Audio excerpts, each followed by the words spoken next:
Hi friends, hi masters, అందరికీ నా యొక్క హృదయపూర్వక నమస్కారాలు, అభినందనలు తెలియజేస్తున్నాను. సో సీతాయన స్వాధ్యాయం బుక్ రీడింగ్లో భాగంగా డే 29కి వచ్చేసామండి. నిన్న సెక్షన్ ఈరోజు కంటిన్యూ చేసుకుందాం. సో స్టార్ట్ చేసుకునే ముందు చక్కగా ఒక 5 నిమిషాల పాటు ధ్యానం చేసుకుందాం. ఓకే మాస్టర్స్, చక్కగా ఉన్న చోటనే స్థిరమైన సుఖ ఆసనంలో కూర్చోండి. వేళ్ళలోకి వేళ్ళు పెట్టుకోండి. మీ 2 కాళ్ళను క్రాస్ చేసుకోండి.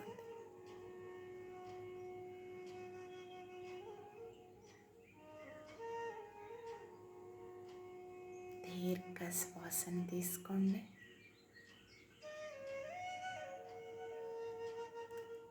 నిదానంగా శ్వాసని బయటికి వదిలివేయండి.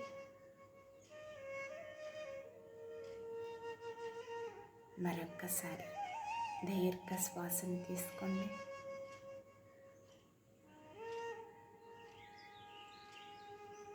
నిదానంగా శ్వాసను బయటికి వదిలివేయండి.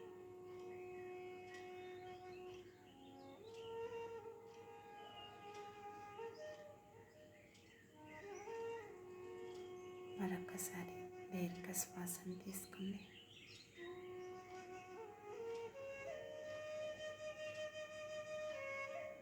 నిదానంగా శ్వాసను బయటికి వదిలివేయండి.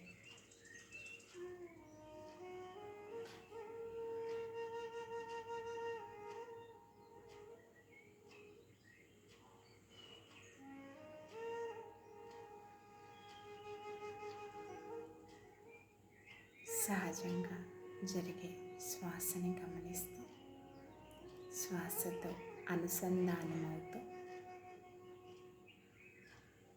ఈ కొన్ని క్షణాలు మనతో మనం ఉంటూ అంతర ప్రయాణం చేద్దాం. My dear masters, my dear friends.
Masters.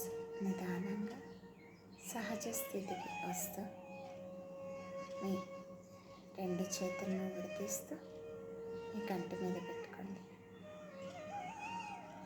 5, 4, 3, 2, 1, 0. ఈ 2 చేతులు మీ కంటికి ఎదురుగా పెట్టుకొని నిదానంగా కళ్ళను ఓపెన్ చేయండి. ఓకే మాస్టర్స్, సెక్షన్ స్టార్ట్ చేసుకుందాం. అందరూ సిద్ధంగా ఉన్నారు కదా?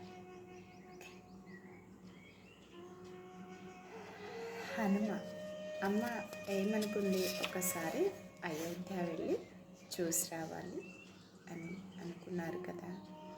హనుమ వచ్చేస్తారు, అయోధ్య చూడాలి అనుకుంటారు.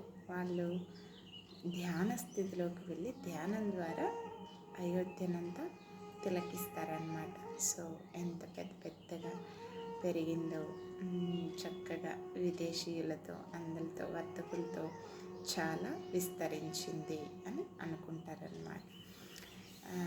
సో ఈరోజు హనుమ వెళ్ళిపోయిన తరువాత మాత నాతో మిథిలలోని అనేక ఆత్మలు అయోధ్యలో జన్మ తీసుకోవటం నేను చూశానని చెప్పింది. వారిలో కొందరిని మా పరివార కృత్యాలలో గుర్తించింది. అది ఆమెకు ఎంతో ఆనందాన్ని ఇచ్చింది. మిథిల యొక్క జ్ఞాపకాలను, దాని విలువలను వారు అయోధ్యకు తీసుకువస్తారని ఆమె ఆనందించింది. ఆమె ఇది నాతో చెప్పినప్పుడు నేను మీ పట్ల వారు ప్రేమే వారిని అయోధ్యకు తీసుకువచ్చింది. వారు ఇక్కడికి మిమ్మల్ని అనుసరించారు అన్నాను. సోమ కొంచెం సేపు ఆగింది. మేము ఆమె ఎప్పుడు కొనసాగిస్తుందా అని చూశాం. ఆమె ఆలోచనల్లో పడిపోయినట్లుంది. మళ్ళీ మొదలుపెట్టినప్పుడు ఎక్కడో వేరే లోకం నుంచి మాట్లాడుతున్నట్లుగా చెప్పింది. మాత, శ్రీరాముడు చేస్తున్న దానిని గురించి నాకు గత సంవత్సరమే తెలిసింది. వారు మానవ మానసంలోనూ సామూహికంగాను ఆలోచన రూపాలను మొలకెత్తిస్తున్నారు. భవిష్యత్ శబ్దాలు శకాలలో వికసించగల అభిప్రాయాలు, అన్వయాల బీజాలను నాటుతున్నారు. భూమి తన చక్రగతిలో తిరోగమన చాపంపై ఉంది. మాత ఆ సాయంత్రం నాకు వివరించింది. మానవులు ఆధ్యాత్మిక లోకాలతో బంధాన్ని కోల్పోతున్నారు. తార్కిక నైపుణ్యాన్ని పెంపొందించుకుంటున్నారు. అది మానవుల మనో సామర్థ్యాలను పెంచుతుంది. ఈ ఆలోచన రూపాలలో కొన్ని కాలచక్రం పురోగమన చాపం వైపు నడిచే వరకు వాస్తవీకరించబడవు. మానవ ఆత్మ తనను తాను సంపూర్ణ వ్యక్తిత్వంతో తెలుసుకున్నప్పుడు మనిషికి తన గురించిన భావన ఎక్కువై అధికార దాహం, లోబరుచుకోవటం పెరుగుతాయి. అందుకే ఇప్పుడు చట్టాలు అవసరం. ఒకప్పుడు సహజంగానే ధర్మం గురించి అందరిలో తెలిసి ఉన్నప్పుడు వాటి అవసరం ఉండేది కాదు. క్రమంగా వ్యక్తిత్వం శిఖరాగ్రాన్ని చేరినప్పుడు మనిషి దానిని దాటి తాను సర్వస్వంలో ఒక భాగాన్నని తెలుసుకుంటాడు. అప్పుడు అతడు ఈ లోబరుచుకోవటాన్ని ఆపుతాడు.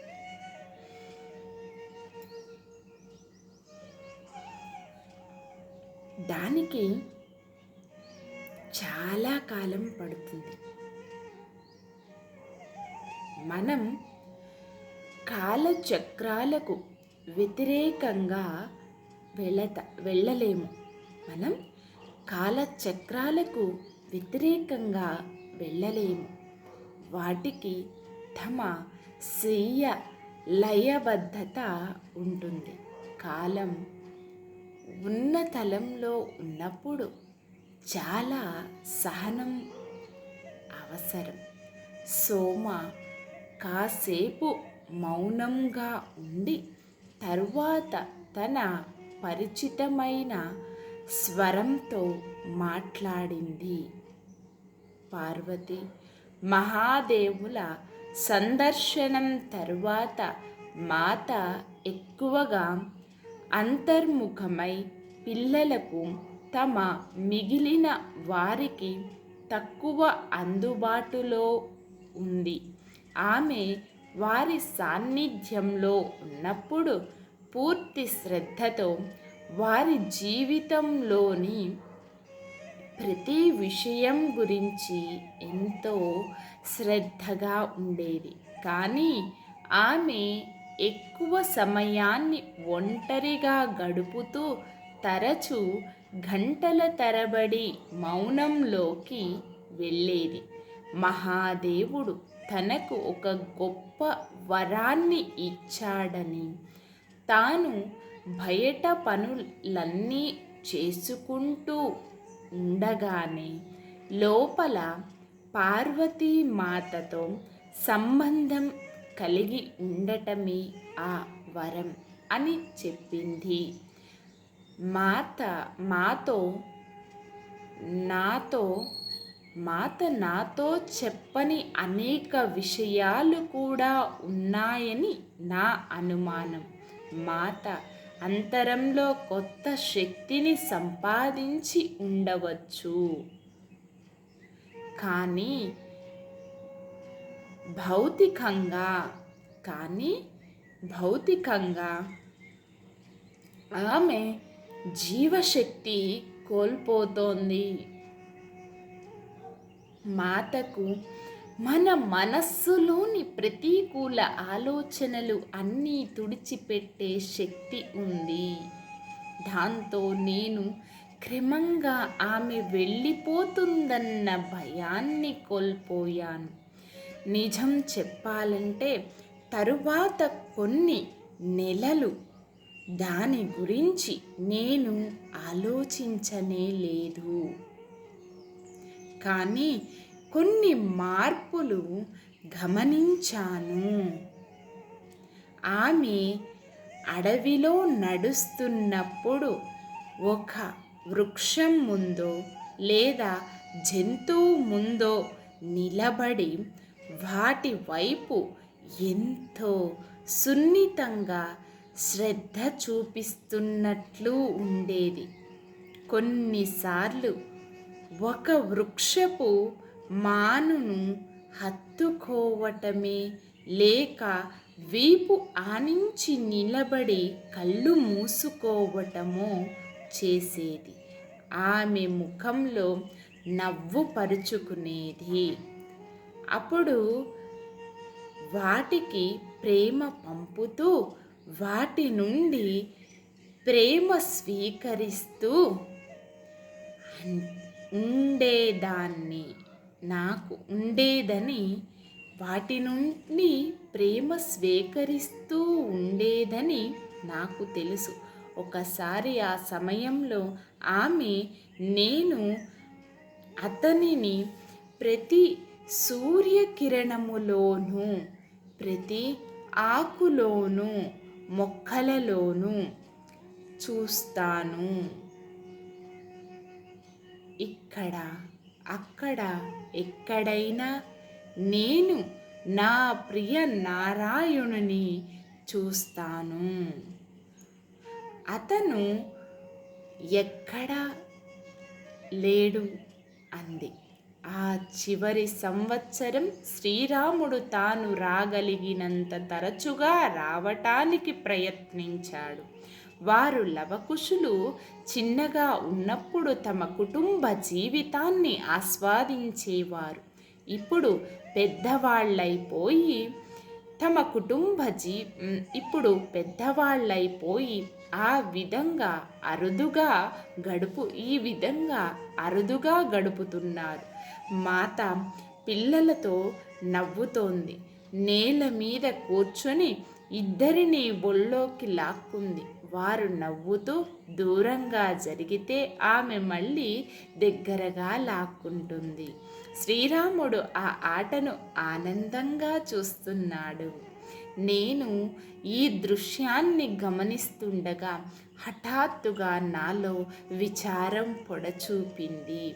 మాత తలలో తెల్లటి వెంట్రుకలు చూడటం వలన ఆమె కళ్ళు చుట్టూ నల్లటి వలయాలు ఏర్పడటం వలన గుండ్రటి ఎత్తైన బుగ్గలు జారిపోవటం వల్ల నేను అలా విచారంగా అయిపోయాను.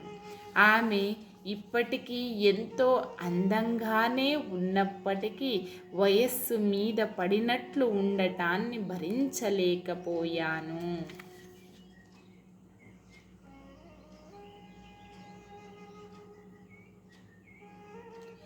మీరు వయస్సు మీరినట్లు ఉండటం నేను భరించలేను మాత అని నాలో నేను అనుకున్నాను.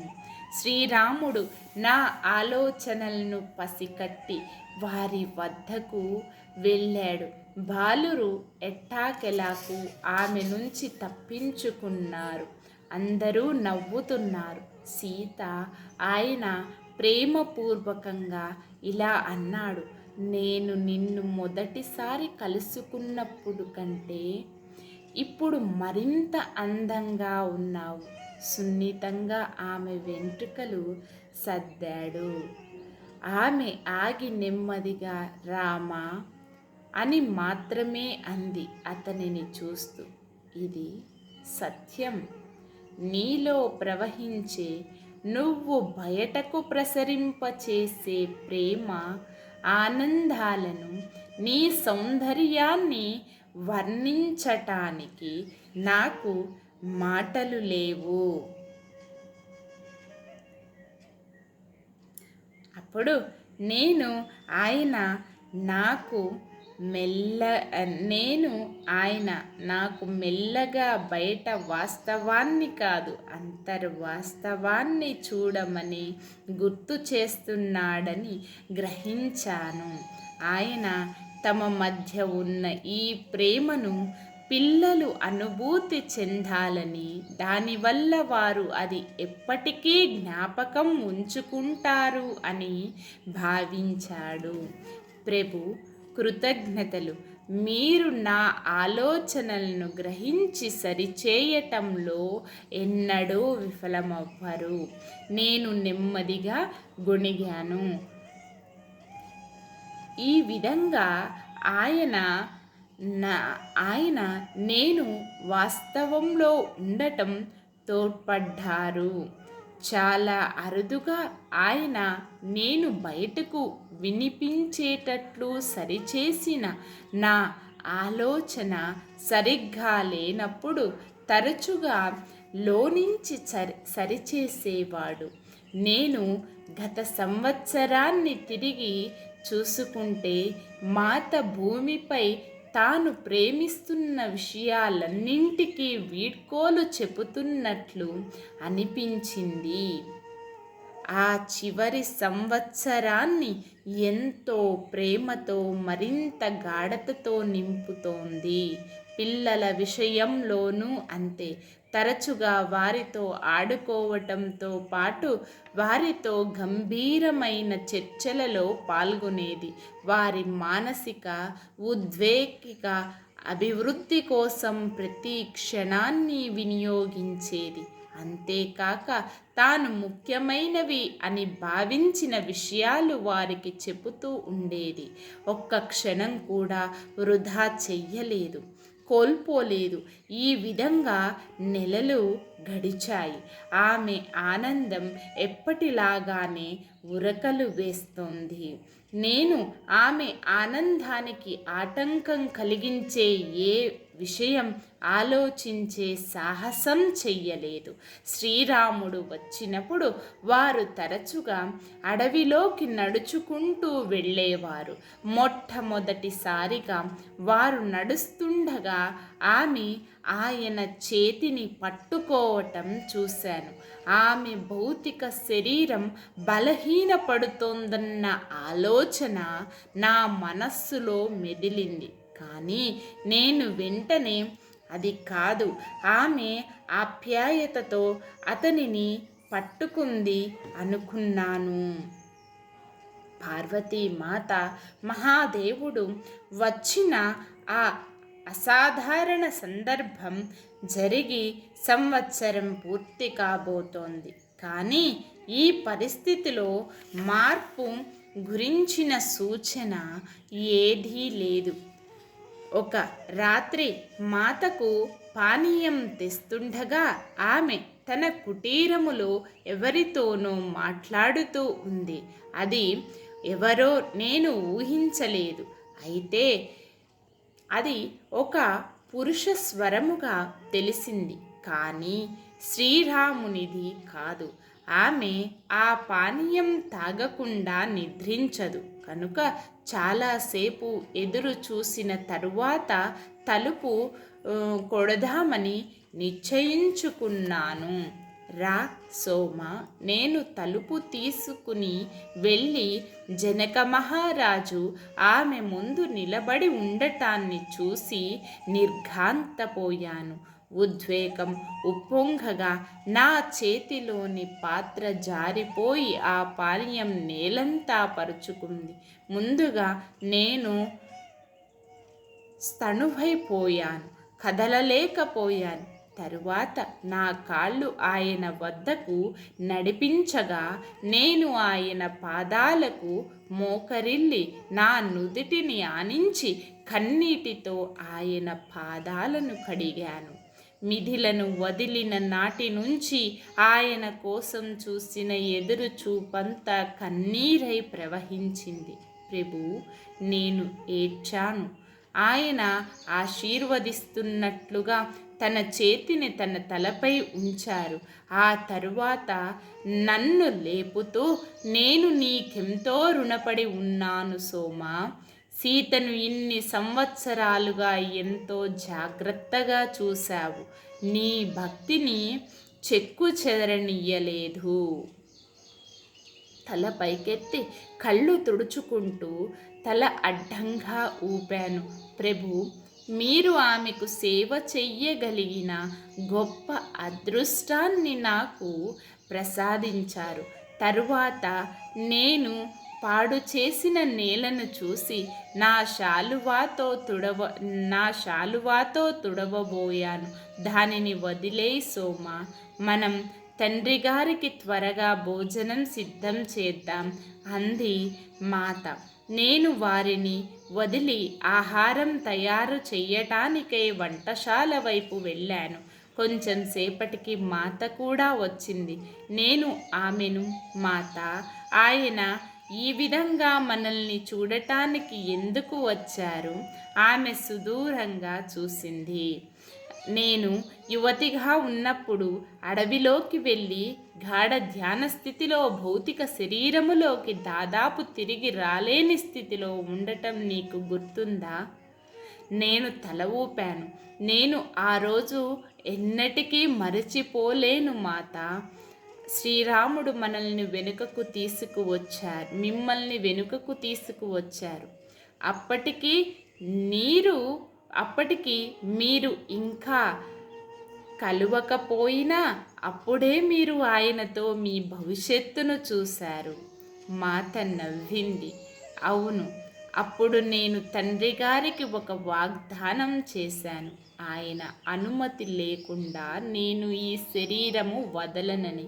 నీకు గుర్తుందా? నేను మళ్ళీ తల ఊపాను. ఆయన ఆ మాట పూర్తి చెయ్యటంలో తోడ్పడటానికి వచ్చారు అంది మామూలుగా. తండ్రి గారు గతాన్ని భవిష్యత్తును చూడగలరు. ఆయన దృష్టి నుంచి ఏదీ తప్పించుకోలేదు. మళ్ళీ వర్తమానంలోనికి వచ్చినట్లుగా ఆమె వంట పాత్రలు తీసుకొని, ఇప్పుడు మనం ఒక అద్భుతమైన ఆహారం సిద్ధం చేద్దాం. ఆయన ఇన్ని సంవత్సరాలుగా నా చేతి వంటను కోల్పోయానన్నారు. నేను మాటలను తీసుకోవటం కానీ, లేక ఆయన సందర్శనకు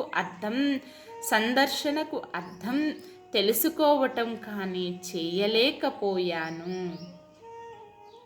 ఆమె ఎన్నో సంకేతాలు ఇచ్చినా ఉన్నదాన్ని నేను చూడాలని అనుకోవటం లేదు. ఆమె నేను ఎక్కువగా గ్రహించకుండా చేసిందనుకున్నాను. మిగిలిన సాయంత్రమంతా తండ్రి కూతుళ్ళ మధ్య ఆప్యాయత వ్యక్తీకరణతో గడిచింది. నేను ఆయనకు పడక సిద్ధం చెయ్యనా అని అడుగగా, జనక మహారాజు కొంచెం సేపట్లో వెళ్ళిపోతాను అని అన్నారు. నేను యువతలకి వచ్చాను. తరువాత ఏం జరిగిందో నాకు తెలియదు. అయితే ఆయన వచ్చినంత అద్భుతంగానే వెళ్ళారని అనుకున్నాను. ఉదయం నేను లేచేసరికి ఆయన లేకపోవటం వల్ల కొన్ని వారాల తరువాత ఒక సాధారణ సంఘటన చోటు చేసుకుంది. అప్పుడే సూర్యాస్తమయం అవుతోంది. కాంతి అప్పటికే తగ్గిపోయింది. అయితే ఆకాశమంతా ఒక సుందరమైన గులాబీ వర్ణముతో నిండి సున్నితంగా, మౌనంగా ఆ వర్ణం గాఢమవుతోంది. మాత నేను కుటీరము బయటకు వచ్చి ఆ దృశ్యము చూడసాగాము. ఎంత అందంగా ఉంది! నేను ఆశ్చర్యపడుతూ అన్నాను. మాత తల ఆడించింది. ఆమె ముఖం ఆనందంతో మెరుస్తోంది. అప్పుడే మేము అడవి నుంచి 2 ఋషులు, ఒక స్త్రీ, ఒక పురుషుడు రావటం చూశాము. వారు దగ్గరకు వచ్చేసరికి మాత అనసూయ ఆత్రి అని అరచి వారికి నమస్కరించటానికై ఎదురు వెళ్ళి వారిని తోటలోకి తీసుకువచ్చింది. వారు కూర్చున్న తరువాత మరో 2 రూపాలు వచ్చాయి.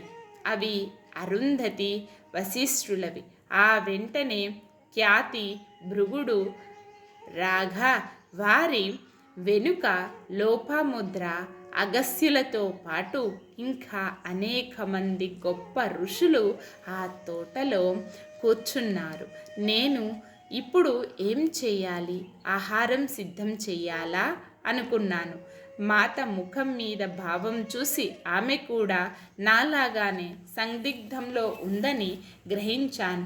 మరింతమంది వస్తూ ఉండటంతో ఆహారం తయారు చేయటం గురించి చర్చించే సమయం లేదు. అనేక మంది ఋషులు, మునులు కూర్చున్న తరువాత నక్షత్ర వాసుల వంటి సమూహం వచ్చింది. వారు ఒకేసారి 10-12 మంది వచ్చారు. వారిలో కొందరిని నేను గుర్తించాను, మరికొందరిని గుర్తించలేదు. మాతకు వారందరూ తెలిసినట్లే ఉంది. ప్రతి ఒక్కరూ ఆమెకు ప్రణామం చేశారు. మాత కుటీరానికి వచ్చే దారిలో ఆశ్చర్యంగా నిలబడి అరణ్యం నుంచి కుటీరం వైపు వస్తున్న జీవులు అన్నింటినీ సాధారణంగా పిలుస్తూ పలకరిస్తోంది. మా తోట అందరికీ చోటు కల్పించలేదు కనుక వారు తమకు వీలైన చోటు తీసుకుని అరణ్యపు కొనను కుటీరపు 4 వైపులా సర్దుకొని కూర్చున్నారు. వారందరూ ఎవరి కోసమో ఎదురు చూస్తున్నట్లు ఉన్నారు. ఎట్టాకెలాగూ చాలామంది వచ్చిన తరువాత అత్యంత సౌందర్యభరితులైన ఒక జంట ఆ మార్గంలో నడిచి రావటం చూశాను. వారిని నేను పార్వతీదేవి మహాదేవులుగా వెంటనే గుర్తించాను. వారు మాత వద్దకు వచ్చారు. ఆమె వారికి నమస్కరించింది. ఆమె అప్పుడు పార్వతీదేవి చెవిలో గుసగుసలాడుతూ, ఏమిటిది? ప్రతి ఒక్కరూ ఎందుకు వచ్చారు బిడ్డ? ఈ వేళ మీ పెళ్లి రోజు. శ్రీరాముడు మా అందరినీ పిలిచాడు. మాత నిర్ఘాంతపోయినట్లు చూసింది. నా వివాహం, మీ దైవ వివాహం, స్వర్గలోకపు వివాహం. మీరు స్వర్గలోకంలో తిరిగి కలవటాన్ని ప్రతి ఒక్కరూ చూడాలని శ్రీరాముడు కోరుకున్నాడు. మాత ఇంకా సందిగ్ధంలోనే ఉన్నట్లు కనిపించింది. ఆమె తన దుస్తుల వైపు చూసుకోవటం నేను చూశాను. కానీ మా కళ్ళ ముందే పార్వతీదేవి మాత యొక్క సాధారణ ముని దుస్తులను అద్భుత సౌందర్యం గల దేవలోక దుస్తులుగా మార్చింది. ఆమె మహాదేవుడు నవ్వుకుంటూ వెళ్ళి మాయగా సృష్టించబడిన వేదిక ముందు కూర్చున్నారు. ఆ దృశ్యాన్ని ఆశ్చర్యంగా చూస్తుండగా శ్రీరాముడు అడవి నుంచి కుటీరము వైపు మేము నుంచున్న చోటికి రావటం చూశాం. ఆయన కూడా అద్భుతమైన దేవలోకపు దుస్తులలో ఉన్నారు. ఆయన ఆమె ముందు ఆగి నవ్వారు. ఆయన ఇదంతా ఆమె కోసం చేశారు. ఆమె ఈ ప్రపంచాన్ని గొప్ప ఆనంద ఉల్లాసాలతో విడిచి వెళ్ళాలని కోరుకున్నారు అని నేను గుర్తించాను.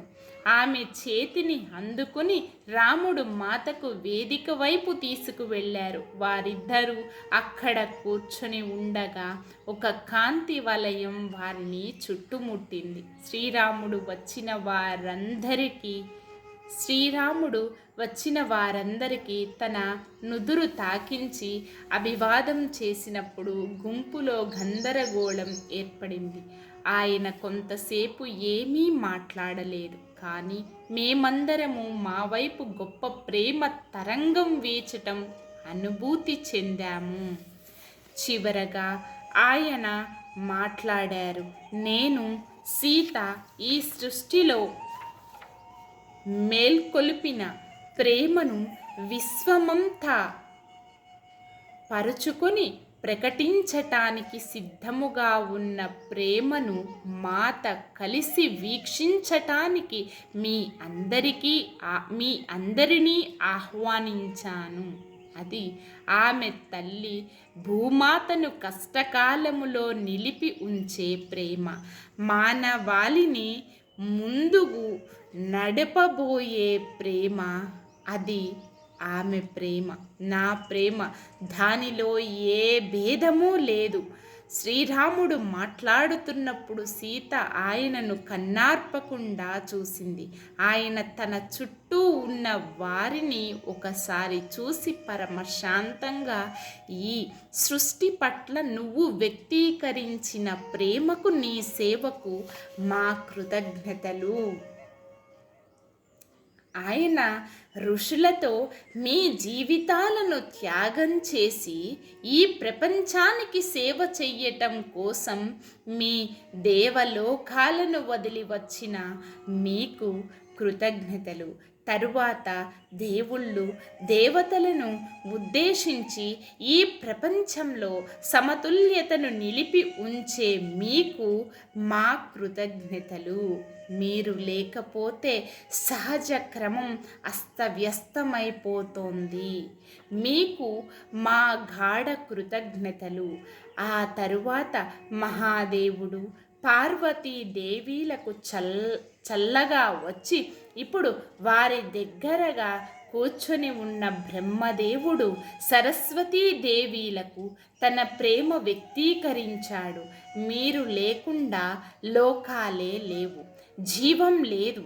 సర్వస్వాన్ని సృష్టించి కాలగతిని నిరంతరంగా నియంత్రిస్తూ దృశ్య అదృశ్య లోకాల పురోభివృద్ధి కోసం ఒక జీవితాన్ని మరొక దానిగా మార్పు చెందించేది మీరు. శ్రీరాముని నుంచి గొప్ప కాంతి ప్రసరించింది. ఆయన మాత వైపు తిరిగి మౌనంగా ఉండిపోయారు. ఆయన తిరిగి మాట్లాడేటప్పుడు సీత ఆ నిర్దేశక తార, అనేక విశ్వాలు నిలిపి ఉంచే శక్తి ఆమె లేకపోతే నేను లేను. ఆమెను వర్ణించగల మాటలు నా వద్ద లేవు. మాత కళ్ళార్పకుండా ఆయననే తదేకంగా గొప్ప ప్రశాంతత ఉల్లాసాలతో చూస్తూ ఉంది. ఆ మాటలు చెప్పి ఆయన మౌనంగా ఉండిపోయారు.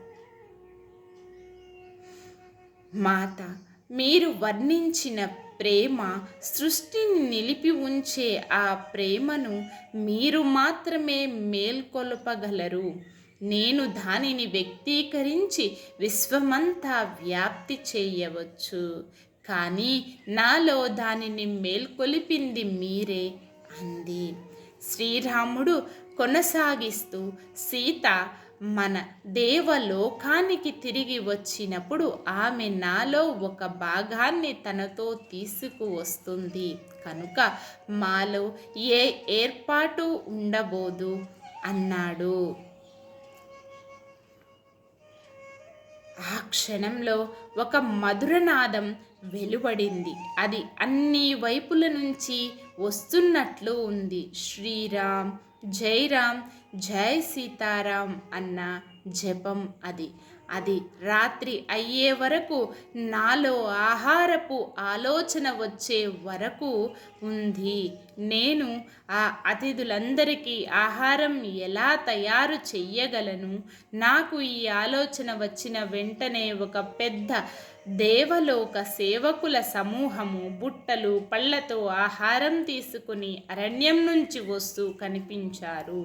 వారు నన్ను రమ్మని చెయ్యి చూపారు. నేను వారికి తెలిసినట్లుగా నేను వెళ్ళాను.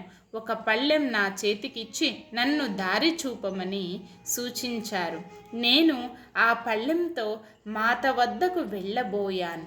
కానీ ఆమె చూపు ద్వారా అతిథులకే ముందు వడ్డించాలి అని అర్థం చేసుకున్నాను. నేను ముందుగా మహాదేవుడు, పార్వతీలకు, ఆ తరువాత బ్రహ్మదేవుడు, సరస్వతీదేవులకు ఆహారం అందించాను. ఈ విధంగానే అతిథులందరికీ వివిధ పదార్థాలతో మహా అద్భుతమైన విందు భోజనము వడ్డించబడింది. భోజనం తరువాత సేవకులు బుట్టలు పళ్ళతో అరణ్యంలోకి అదృశ్యమయ్యారు. ప్రతి ఒక్కరూ ధ్యాన స్థితిలోకి వెళ్ళారు. అయితే ఆ మధుర నాద జపం రాత్రంతా కొనసాగింది. నేను మాత కుటీరపు తలుపు వద్ద కూర్చొని కళ్ళు మూసుకొని ఆ నాదం వినసాగాను. నేను అటువంటి బృంద నాదాన్ని ఎప్పుడూ వినలేదు. క్రమంగా నిద్రలోకి జారుకొని మళ్ళీ పక్షుల కూతలతోనే మేలుకున్నాను. అందరూ వెళ్ళిపోయారు. ముని దుస్తులలో ఉన్న మాత, శ్రీరాముడు తప్ప. వారు తోటలో కూర్చొని ఉన్నారు. ఆయన ధ్యానం చేస్తున్నారు. ఆవిడ ఆయన ఒడిలో తల ఉంచి విశ్రాంతి తీసుకుంటోంది. వేరే ఎవరూ ఉన్నట్లు కానీ రాత్రి జరిగిన దాని సూచనలు కానీ ఏమీ లేవు. అది కళ, అద్భుతమైన కళ అని ఆశ్చర్యపడ్డాను. కానీ కొద్దిసేపటిలో మాత లేచి రాత్రి జరిగిన సంఘటనలో నేను పాలు పంచుకున్నందుకు తన ఆనందాన్ని వ్యక్తీకరించింది. గత రాత్రి భూమాతతో పాటు భూమి మీద జీవులన్నింటికీ గొప్ప ఆశీర్వాదం అందింది. అంతమంది మహనీయులు ఒకచోట కూడటం చాలా అరుదు.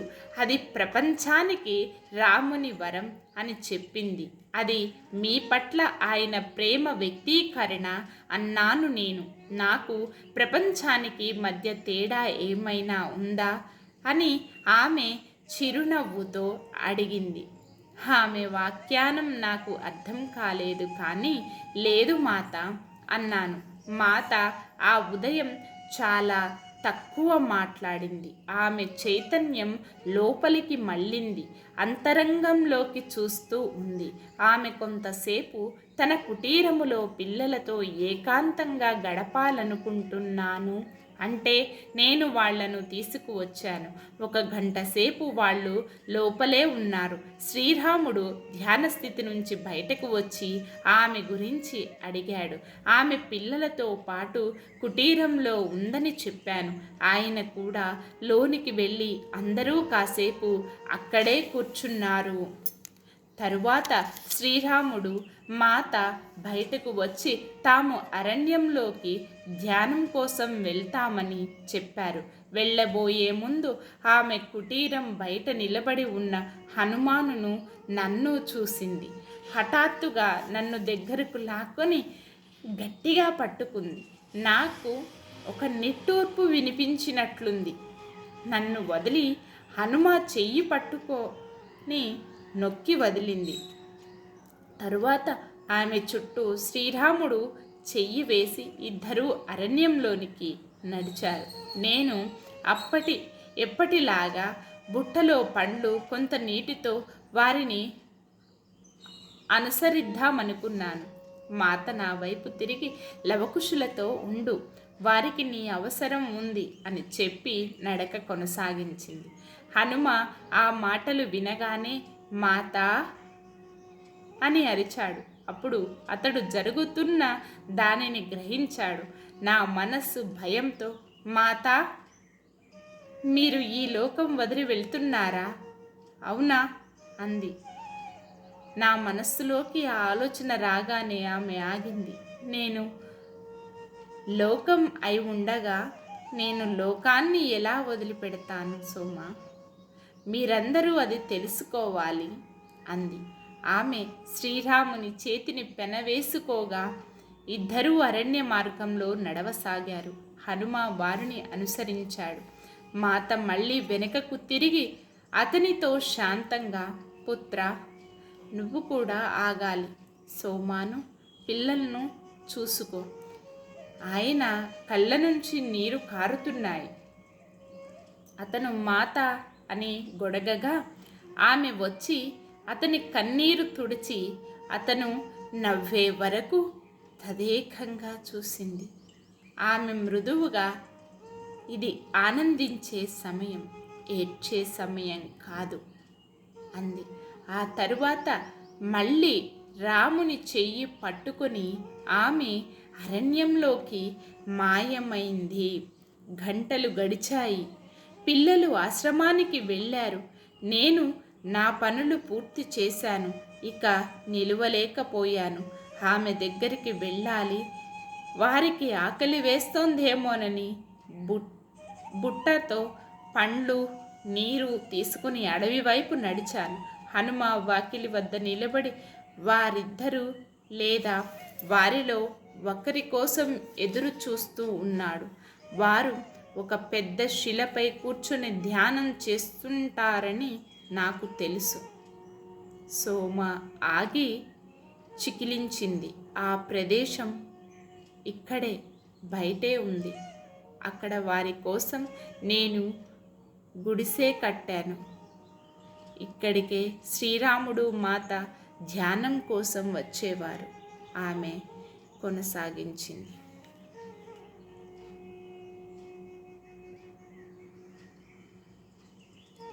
సో ఇంతటితో సెక్షన్ క్లోజ్ చేసుకుందామండి. రేపు మళ్ళీ కంటిన్యూ చేసుకుందాం. Okay, thank you masters. Section close చేసుకునే ముందు చక్కగా 1 నిమిషం పాటు ధ్యానం చేస్తూ ఈ జ్ఞానాన్ని అంతా సంపూర్ణంగా మనలో నింపుకుందాం మాస్టర్స్. చక్కగా ఉన్న చోటనే స్థిరమైన సుఖ ఆసనంలో కూర్చోండి. శ్వాసతో అనుసంధానం అవ్వండి.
ఓకే మాస్టర్స్, నిదానంగా సహజ స్థితికి వస్తూ మీ 2 చేతులను విడదీస్తూ మీ కంటి మీద పెట్టుకోండి. 5, 4, 3, 2, 1, 0.